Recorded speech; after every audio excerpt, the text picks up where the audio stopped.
Hello and welcome to the Asian Society of International Law 101, a space where we discuss international law scholarship from Asia, about Asia, and international law scholarship in general.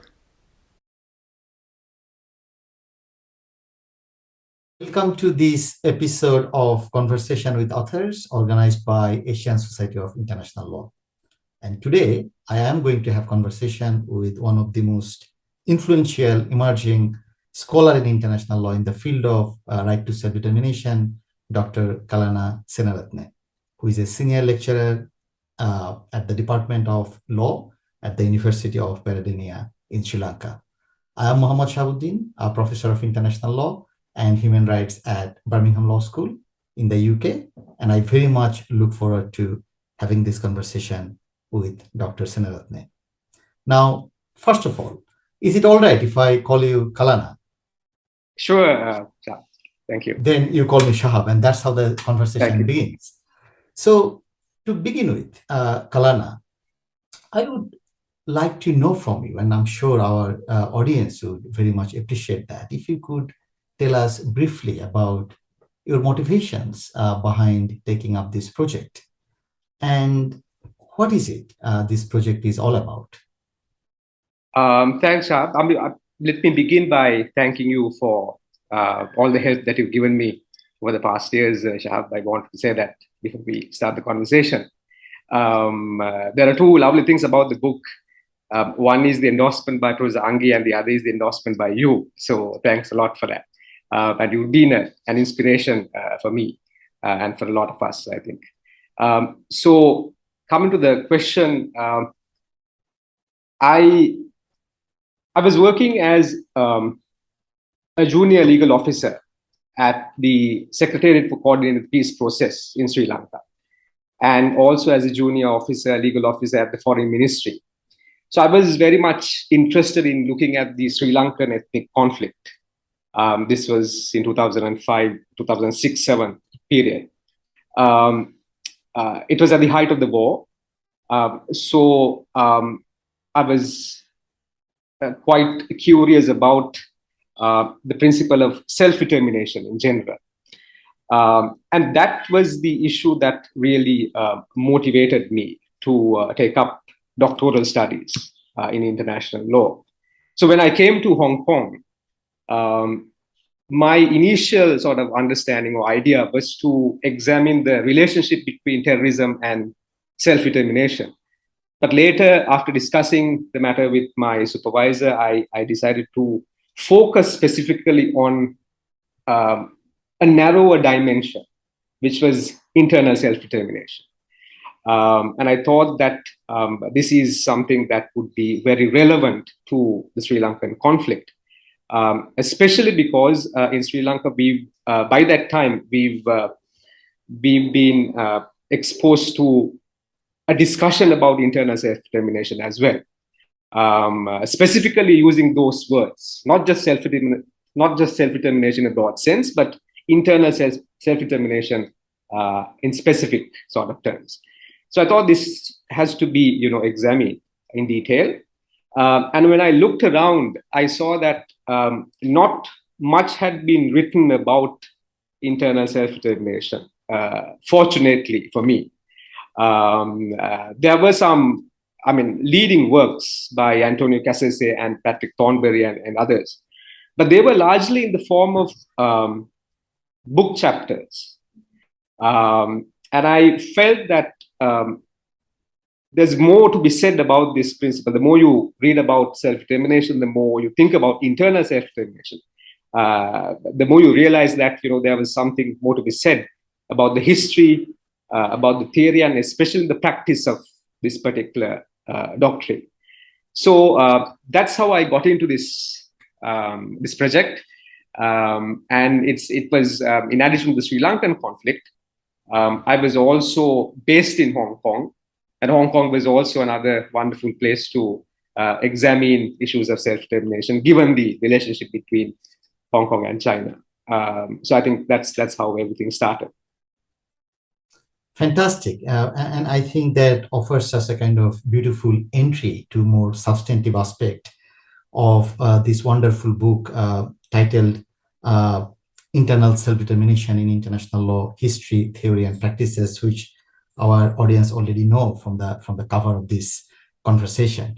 The book was published with Cambridge University Press, and this is one of the kind of most influential publisher when it comes to some serious, highly intellectual scholarship in international law.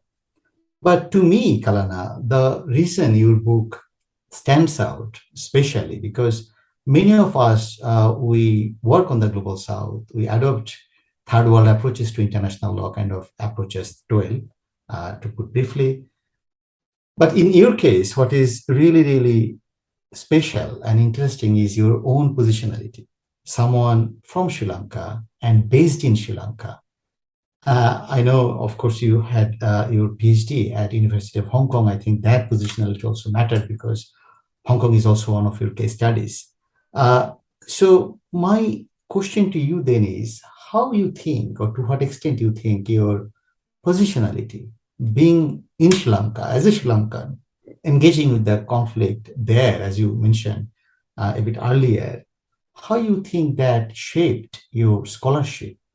And looking forward, how you think your scholarship is going to shape the discourse on internal self-determination, which is a very contested issue in Sri Lanka. And of course, in this process, perhaps you could also tell something to inspire many young scholars in the global south about the challenges in doing serious research in international law, being in the global south, and what were your mitigating strategies in that regard?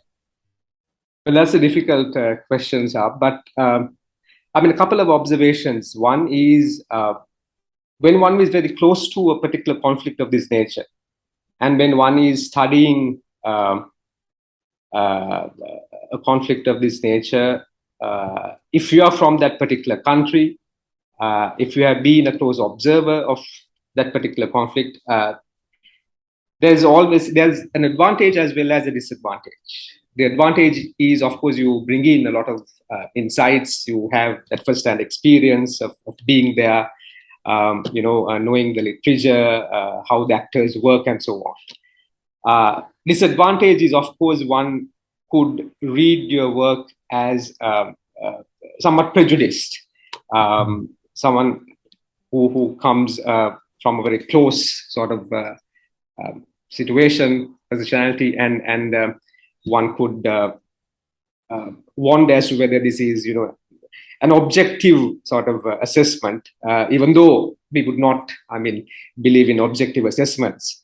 There's still that expectation from scholars and academics. So it was, in that sense, difficult to make that balance, to strike that balance. But also internally, what I realized was that my views about self-determination, interestingly, changed over time. Initially, as I said before, I started off as someone who was just out of the foreign ministry. So I was skeptical about self-determination when I started the PhD. By the time I ended the PhD, I was perhaps a proponent of the importance of self-determination, the importance of realizing self-determination.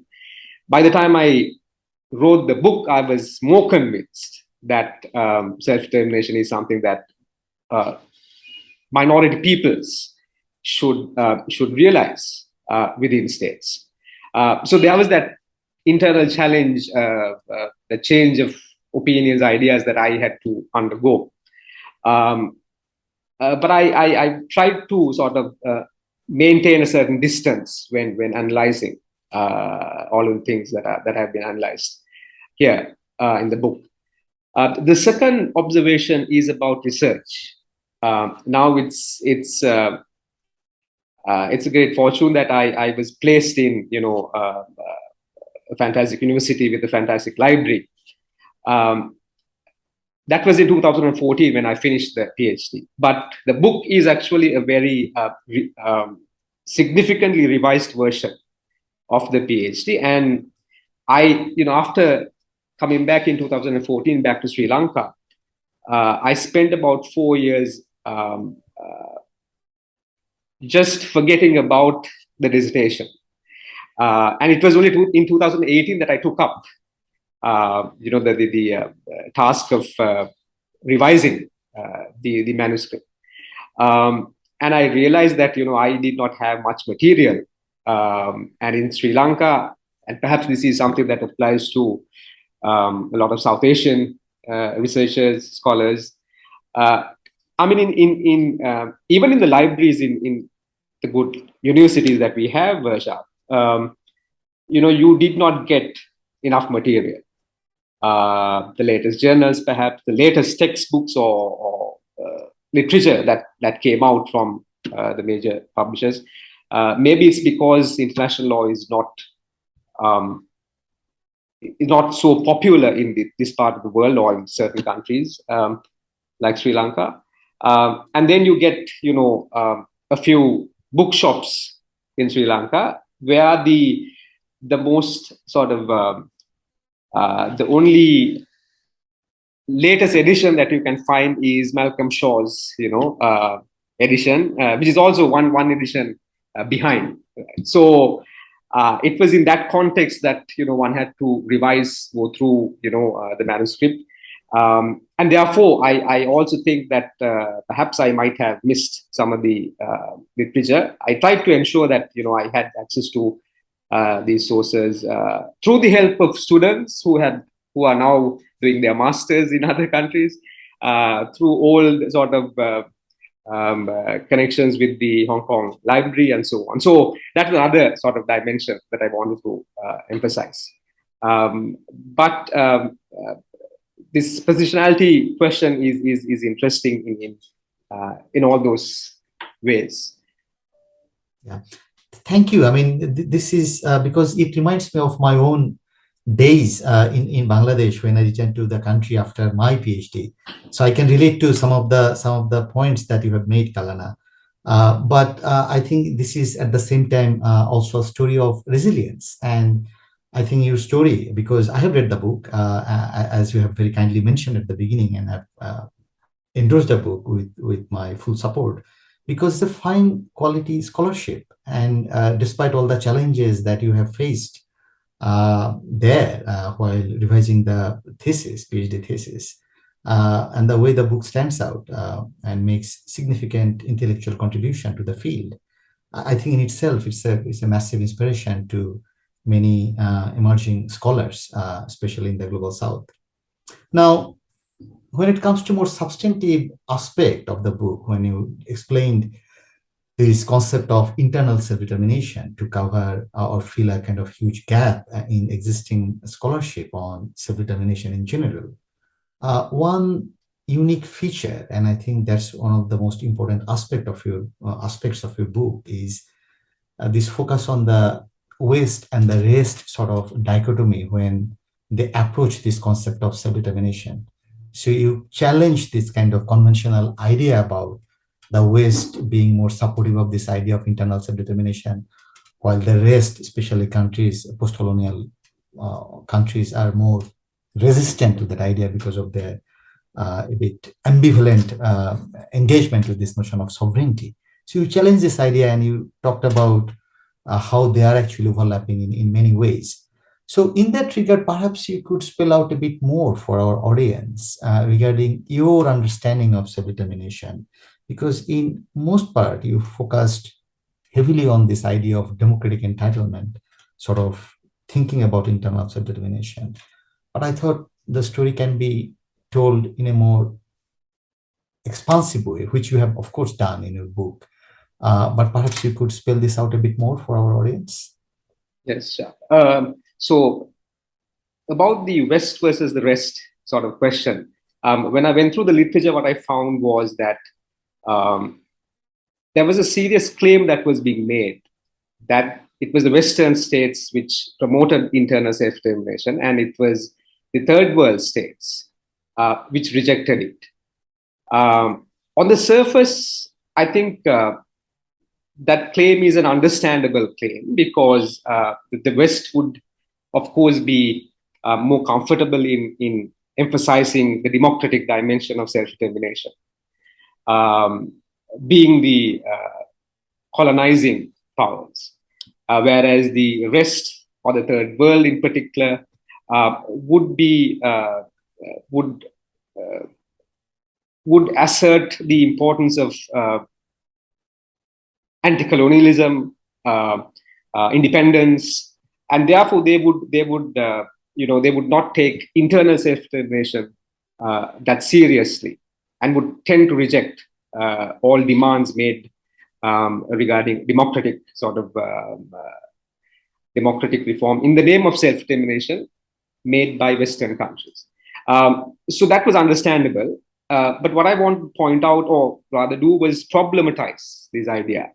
And then, the more you examine that issue, the more you realize that the West, even though they promote internal self-determination, it's in a particular context.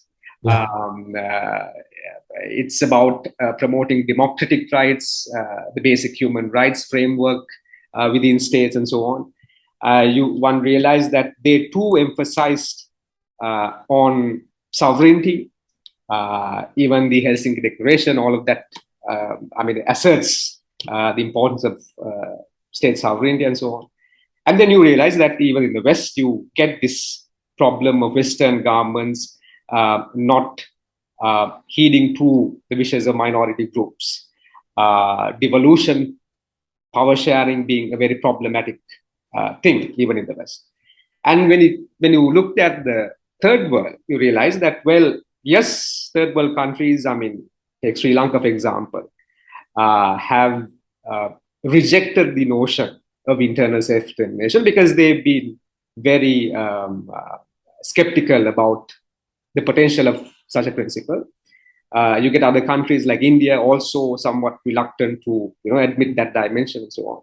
But then the interesting points come out, which is that you get, even in these countries, a very broad understanding of what self-determination is. And that includes the idea of internal self-determination. So what you found in third world countries is that they would not promote a legal right to internal self-determination, but the understanding would have always been something that embraced this broad idea of internal self-determination. So to say that the West accepts it and the rest rejects it was, I think, a very simplistic sort of idea. But what I try to emphasize later on in the book is that this principle, even though it's about democratic norms, it can also be about many other things, including intervention, which could be problematic, not just for the third world states, but also for smaller states within the Western world. So that was the point that I wanted to make. Fascinating and excellent thoughts there. I'm sure our audience would benefit from your insights, Kalana.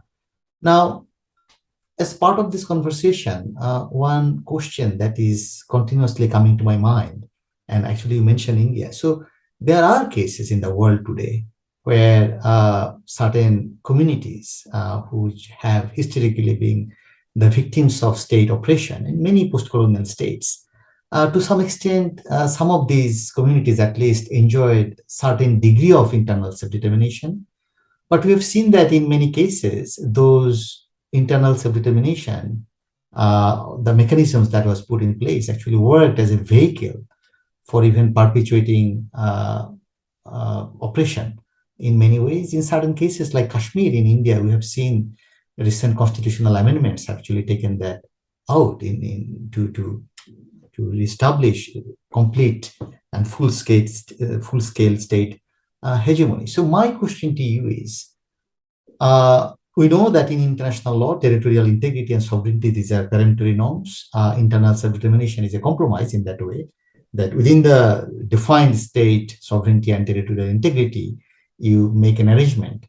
But what if internal self-determination doesn't work? What if the violence is so grave that there is no room for further accommodation?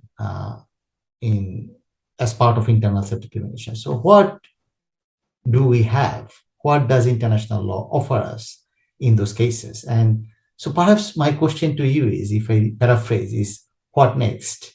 From internal self-determination, where do we go? There might be multiple avenues. So if you could just talk through some of those. Yes, sure. So I think what's interesting about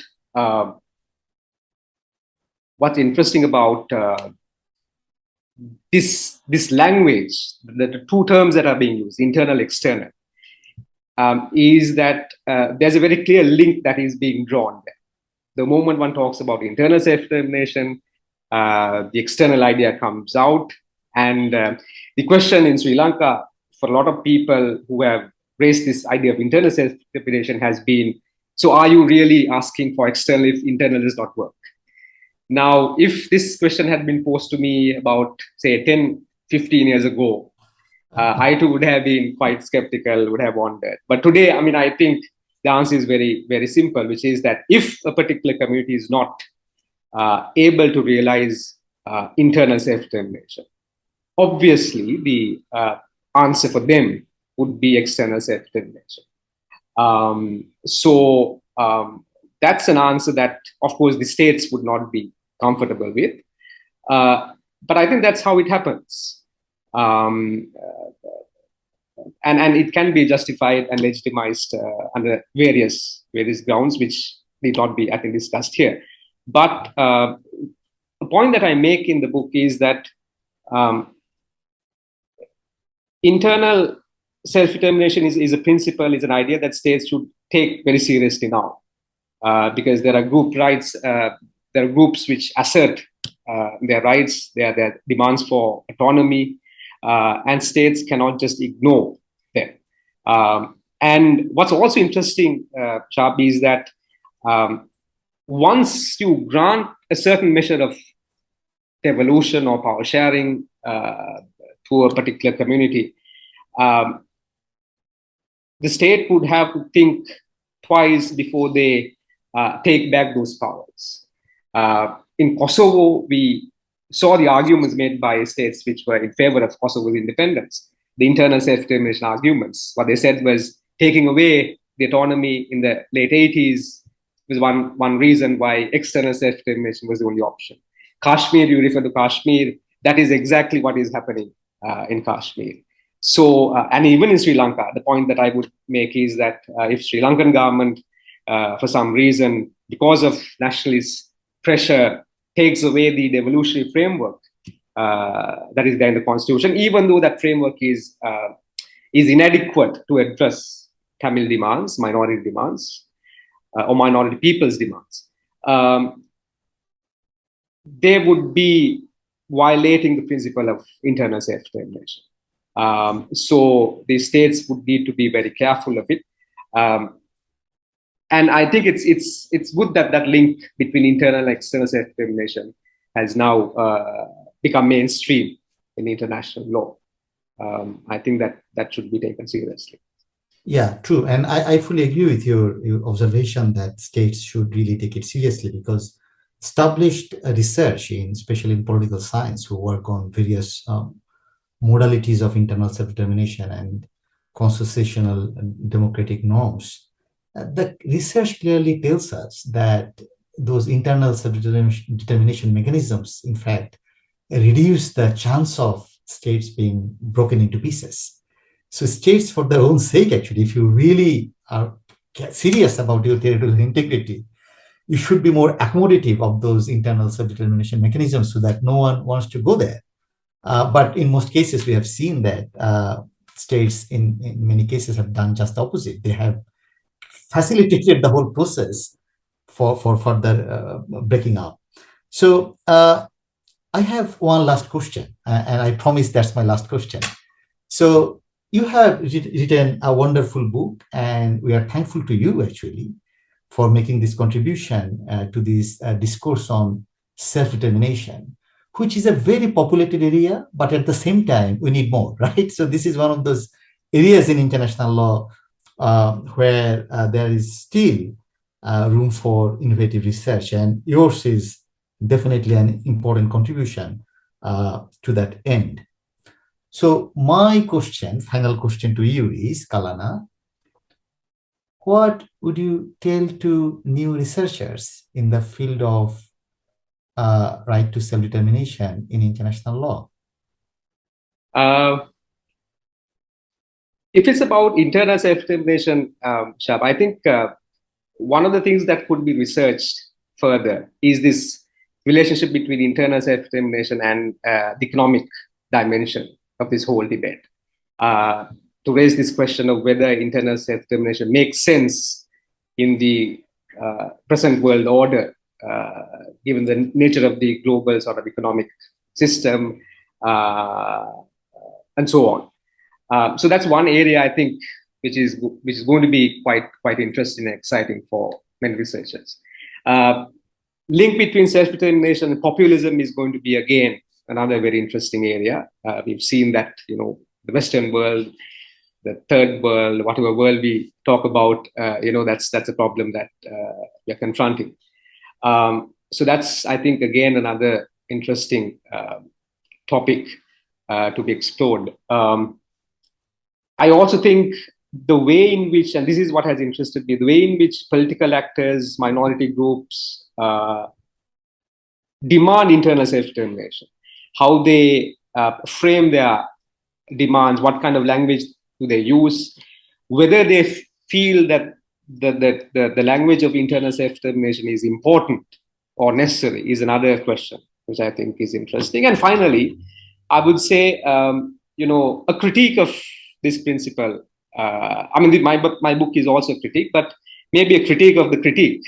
Perhaps a better work on internal self-determination to show, some of the places that some of the areas that I may not have adequately dealt with, or there are new developments taking place which would challenge some of the claims that I've made. So that kind of work also would be very sort of fascinating. Excellent. And I think that is how scholarship is created. We build on each other and look for new knowledge that benefits everyone. And we all learn from this collective process of knowledge production. So thank you so much, Kalana. And I think this conversation with you and all your insightful thoughts also add to that knowledge production process. And I also thank Asian Society of International Law once again for creating this platform. And I personally benefited a lot, and I'm more than sure our audience would find it equally useful. So for the audience, once again, Kalana's wonderful book, Internal Self-Determination in International Law, History, Theory, and Practice, published with Cambridge University Press in June 2021. Please buy, read, and review the book. Thank you so much. Thank you for joining us at the Asian Society of International Law 101, and watch this space for future conversations.